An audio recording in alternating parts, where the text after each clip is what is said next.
Welcome back to the ConsumerFi podcast. I am pleased today to have Jan Stieger. She is the executive director of the Receivables Management Association International. Jan, welcome to the podcast. Thanks for having me. Appreciate being here. Yeah, and it's great to get to know people from the other trade groups. And Jan, you and I got to share some time on Used Car Week a couple months ago, and we had the folks from NIADA and AFSA as well, which is always and ARA. So, Jan, one of the things that that your group is specifically focused on is debt acquisition, debt purchasing, debt servicing. And I thought, there are so many folks that are in consumer lending broadly that may not have ever charged off debt, right? So I was a subprime lender in automotive. I just felt like at some point you're kind of trying to squeeze water from a rock, give people a little relief there. But you also remove some restrictions, right? So if you don't go after the debt, then, Right. you have to 1099 them and other stuff like that. So we'll get into all that, but this should be helpful for folks. If you're listening and you've not sold debt before, or maybe you have in the past and it's been some time and you kind of want to get back up to scratch, we wanted to make sure we laid out kind of a plan for, what that world looks like and how to do it effectively. So I guess the first question I have for you, Jan, is what are the debt markets generally? Like if I was interested in doing this, what's the rationale for doing it? And, how do I kind of get myself up to speed? Sure. So thanks. It's great to be here and happy to talk a little bit about debt sales. So a little bit about RMAI. We're the Receivables Management Association. We have about almost 600 members, and we are, while we represent the entire credit ecosystem, meaning that we represent debt buyers, collection agencies, law firms, vendors, originating creditors. Our special niche really is focused on the debt sales portion of it. So we certainly can talk about all parts of debt collection or recovery, receivables management, but our members focus on the debt sales part of it, debt purchasers. So, it's a broad market. Obviously, the major asset class that sells in it is credit card and a little bit and bank loans type thing. Mm-hmm. But auto has always been a major asset class, and it is certainly a growing asset class. And I think with the prices of used cars lately, I think we can see that deficiency balance asset class really grow in coming years.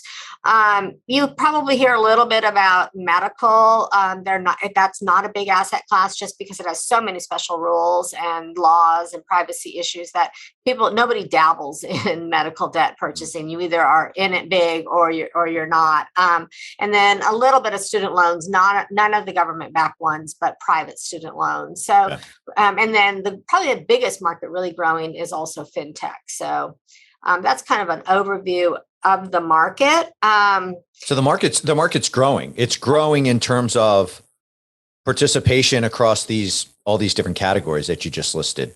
Right. Yeah. So, there obviously when you have defaulted accounts, you have options with it, right? And we can talk about, there's traditional contingency third-party collection agencies. Those people, that debt, you place them with them, you still own that debt. And based on whatever your contractual terms are, you share in whatever is collected. So that's traditional collection debt. Collection agency work. And then there's, of course, the legal route for accounts that really go through collection law firms. And then there's debt sales. And one of the benefits of debt sales, and that is where you are paid in advance for your portfolio. And we can get into how that's valued and things like that. But one of the, so once that debt purchaser buys the debt buyer buys your accounts, they now stand in your shoes and they have the same options that you have. They can collect it in-house. They can put it out to a third-party collection agency. They can have a collection law firm. They can resell that account to somebody who may be more specific, or maybe we can talk about also about the different kinds of debt buyers. So what does that do? That does a lot. It first of all, it gives you immediate liquidity on those accounts. and it gets you back into the business of what you're in the business for, and that's selling cars and making loans and extending credit. It's good for the consumer, and for a couple of reasons. Is that a lot of the times when the account is sold, the debt buyer will settle that account for less than what the current balance is. So they may say, look, you know what, you owe $1,000. If you make, whatever, you pay $50 a month, and when you get to $600, we'll just say it's paid in full. So there's a lot of that settlement going on. And then our certification program, which we can talk more about as well, it requires, it doesn't allow for the accrual of interest once they purchase it, pre-judgment interest. So if they purchase an account that has a balance of $1,000, that's what the consumer owes. And so we don't get consumers sort of on the sort of on the hamster wheel, like right. never getting ahead. So there's a lot of benefits, and it's what they are experts in. I love the fact that you have the compliance programs, because that provides so much value to the members, and it puts you in a great position as like kind of an intermediary. If there's ever like regulatory type things, I think you're a really great resource for that. And that's a reason why people join trade groups. One of the reasons is you get the education, you have the exposure, you can do business, but then I think there's also some kind of protection by lumping yourselves together, because there's a lot of smart minds, and a lot of people have some very compliance forward legal departments that are not shy to say, hey, we need to take a more conservative approach. And then it's just a nice forum for those things to kind of take place. Absolutely. How about on the debt buyer side? I mean, if I was going to sell, what if I had, a killer offer from some guy named Stu out of New Jersey that I just, and then I get another one from a larger organization, but they have more hoops to jump through, and maybe the pricing doesn't seem as good. Like, why wouldn't I sell it to Stu and make a lot of money and just walk away? Like, it's his problem, right? Well, that's really not. That's not really the fact. I mean, the fact is that when you sell debt, and that debt, while you no longer own it, there is a reputational risk to you in that. And there are many laws that regulate how that debt is purchased and how it is collected. And so certainly you need to be well aware of that. And when you are, this is a hard thing to say, but the time for you to be thinking about what you're going to do with defaulted accounts is really at origination, because the key to being able to sell your accounts and to getting the most money for them is your data and documentation. And so actually RMAI has a certification program. All of our active debt buyers, they're required to be certified, which means that they adhere to a set of best practices and standards that far exceed what is required by state and federal law. But having said that, so one of those items in there is a specific list of data and documentation requirements for both secured and unsecured auto loans. So you would not be able to, a debt buyer would not be able to purchase from you a portfolio that doesn't have the key data and documentation requirements. And that's important. I mean, that will make the price of your portfolio, substantially more. Yeah. I can throw in here now, you can throw it in anytime. If you ever 1099 an account, that account is over. It's dead. The debt is forgiven. So yeah. There is no possible way to revive that. There's no possible way to collect on that. So yeah. Just be cognizant of, if you decide to 1099, it's over. Well, I'm sure there's companies where you have the accountants, they tend to get a little wrapped tight when they're trying to get everything done and get through audit and say, well, we didn't 1099 these guys, I better get them out really quick, right? It's on me, but they didn't talk to maybe the COO or somebody else who's involved saying, no. Although we're not collecting on it now, it's sitting on the shelf. Like we're still trying to determine what we're going to do. We've not done a debt sale before. We're waiting to accumulate enough to maybe do it, but we're still holding out the right that we have to collect on that. Right. So a couple of things that you just brought up that are very good. When you are whether you're placing an account with a collection agency or whether you are going to sell that account, the value of that account is highest at what we call fresh, right at charge off. The longer that account sits, the value of it goes down. So very important that you take some quicker action on what you're going to do with defaulted accounts. Yeah. Secondarily, what you just said is, I'm just going to hold them up until I can get a package of them. There are various ways to take your product to market, and that is a bulk sale. You gather up all your accounts. And a lot of times people do that sort of the first time because they do have a lot of stuff on the shelf. They never did it before, right? Yeah. They put it together for a bulk sale. But what they may also do to put into their purchase and sale agreement is say that we're going to have what we call a forward flow agreement. So every month, at the end of the month, we're going to forward you whatever accounts fit into have the characteristics of what we just sold you in this bulk sale, and that keeps the flow going, keeps the revenue coming back to you, but it also eliminates the need to continue to go out to have an RFI and put a portfolio on the market and evaluate the debt buyer, et cetera, et cetera. So that's a very, very common thing to do. The other thing that is often done in the market for very small lenders is that they may go through a broker, and a broker may handle all of their sales. So we have brokers as members as well, but in general, generally a forward flow agreement works best. Yeah. Brokers, I guess there's some benefits there, right? They know the lay of the land. They can assist the seller or the buyer. They can help create relationships, right? To say, I think there's somebody better for you, is better suited for you to kind of do this bulk acquisition and then follow into a forward flow relationship. Right. Yeah. Right. I mean, the thing, Jan, that I'm really picking up off this whole conversation is, I think there's a lot of us that, I'm putting on my auto lending hat. I didn't really confront the debt sale issue until much later when we were trying to squeeze better results.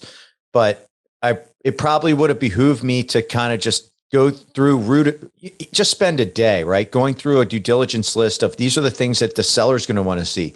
Do I have all of these different notices? Do I have all of these different things that I'm going to need? And am I comfortable that my system that calculates what those final deficiency balances are absolutely correct? And there's different treatments for what that deficiency balance is in different states, when you can convey it, whether the customer needs to have an opportunity to attend an auction and all these things. There's quite a lot there. So I think what you find is you start going down the rabbit hole really quickly. And this is why I like having this conversation, because we're talking about how do I do a certain thing that's going to deliver some value to me down the road, right? Once these accounts start defaulting. But if I start off by knowing that I'm preparing myself for this, I think it's going to get your overall compliance controls in-house a lot better tested and a lot better, like you have a better fortress, I think. Right.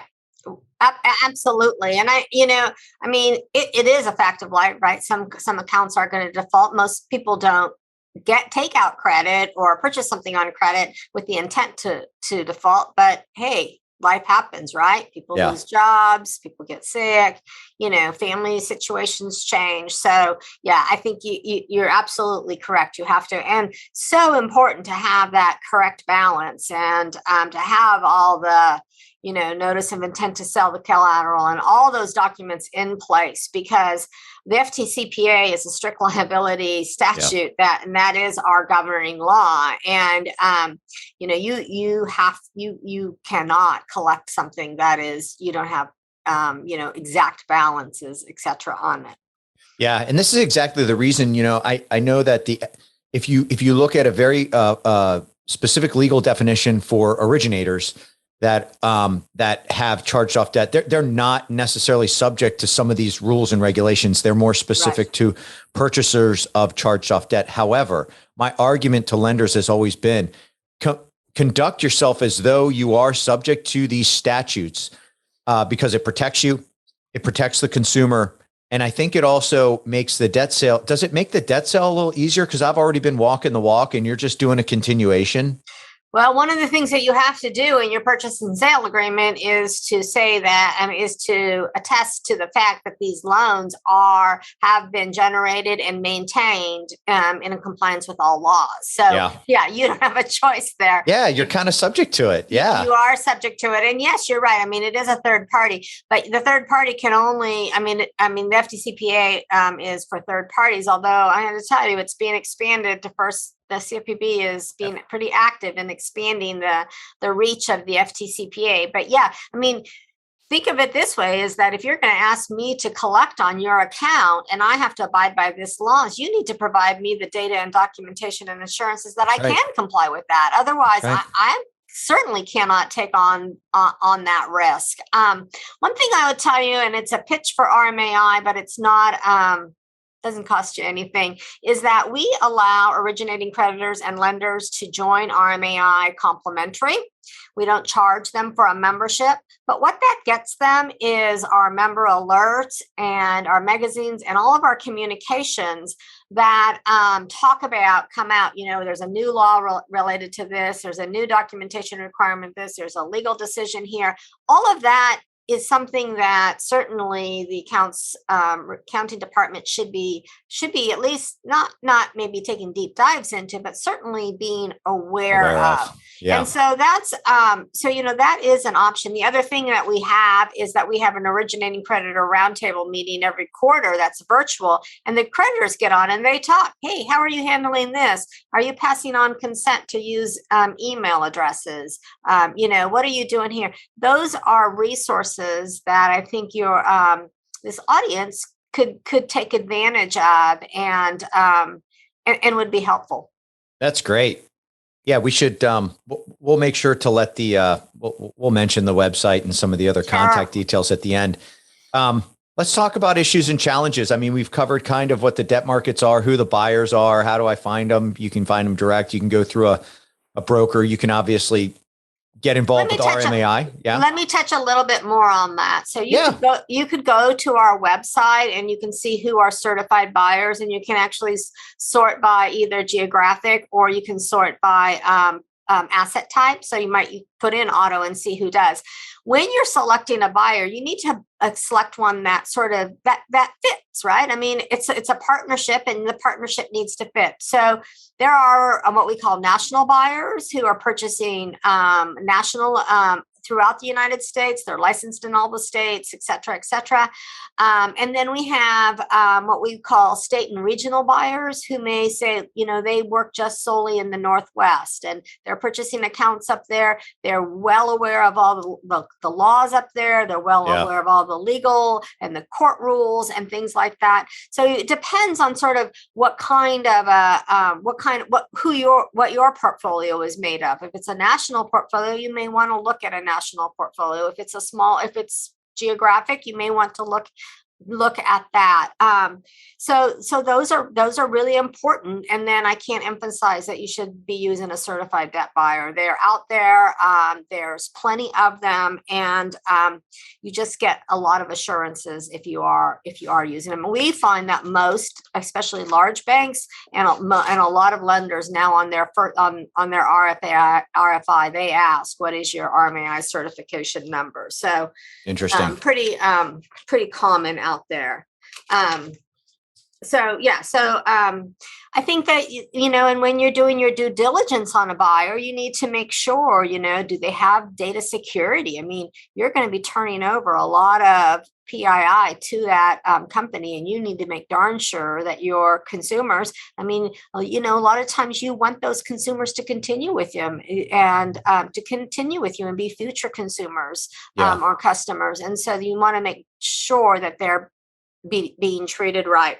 You can do things in your purchase and sale agreement, such as say, you know what, on this account, on this portfolio, I want you can only sue 15% or something like that. And so then you have some assurances that not everybody out there is going to get sued. And that might fit your model. I mean, for example, we see that a lot in credit union debt. Those are members of those credit unions. They want to make sure that those their members are being treated properly. And so they will put restrictions in a PSA to make sure of those kinds of things. Now, the more restrictions you put in the PSA, you may be sort of lowering the cost. I mean, the value of it, but there is a happy medium.